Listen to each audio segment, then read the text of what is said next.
Exercise 6.2 का next question है question 9। If the nth term of the AP is 3n-1 find the arithmetic progression. अब हमें क्या है, इस क्वेश्चन में nth टर्म गिवन है, हमने अर्थमेटिक सीक्वेंस निकालनी है। तो आइए बच्चों स्टार्ट करते हैं। nth टर्म को हम लिख लेते हैं, क्या किससे डिनोट होती है, an से, which is equal to 3n-1। अब हम क्या करते हैं, ऐड एंड सब्ट्रैक्ट 3। अगर मैं ऐड और सब्ट्रैक्ट कर दूं 3 on left side, on right side, अब मैं क्या करती हूँ, add and subtract on right side, तो मेरे पास क्या रिजल्ट आएगा उसको लिख लेते हैं।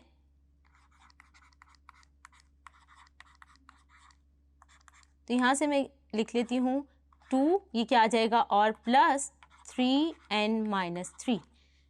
an इज इक्वल टू क्या आ जाएगा, अगर मैं क्या करती हूँ 3 - 1 ले लेती हूँ और इनको और इसको कंबाइन कर लेते हैं हम, तो हमारे पास ये बच जाएगा। फिर हम क्या करते हैं, यहाँ से 3 कॉमन ले लेते हैं, तो मेरे पास क्या आ जाएगा, n-1। हमने इस फॉर्म में लिख लिया। अब मैं general formula of arithmetic sequence लिखती हूँ, वो क्या होता है, an is equal to a1 plus n-1 d।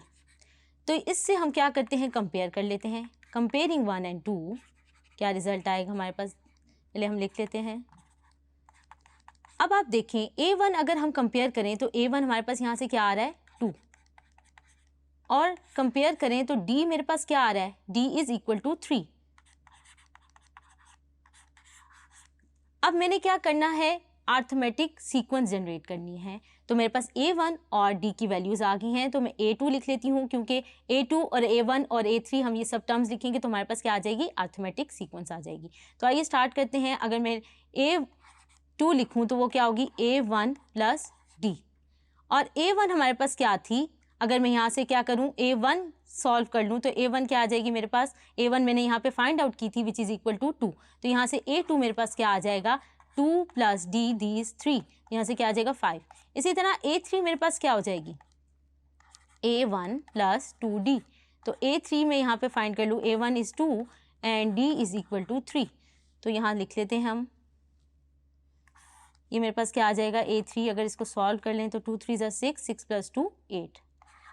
इसी तरह a4 एक टर्म और फाइंड कर लेते हैं, वो क्या आ जाएगी, a1 plus 3d। a1 is 2 and d is 3, values put कर दें तो ये क्या आ जाएगा, 11। तो अब इसको हम लिख लेते हैं, हमारे पास क्या आ गया है, 2 5 8 11 अप टू सो हमारे पास अर्थमेटिक सीक्वेंस या अर्थमेटिक प्रोग्रेशन हमारे पास क्या आ गई है, 2 5 8 11। हमारे पास क्या था, इस क्वेश्चन में nth टर्म गिवन थी, हमने a1 और d की वैल्यू निकाली और फिर हम वहाँ से हमने अर्थमेटिक प्रोग्रेशन को जनरेट किया। होप सो आपको ये क्वेश्चन समझ आया होगा। Thank you.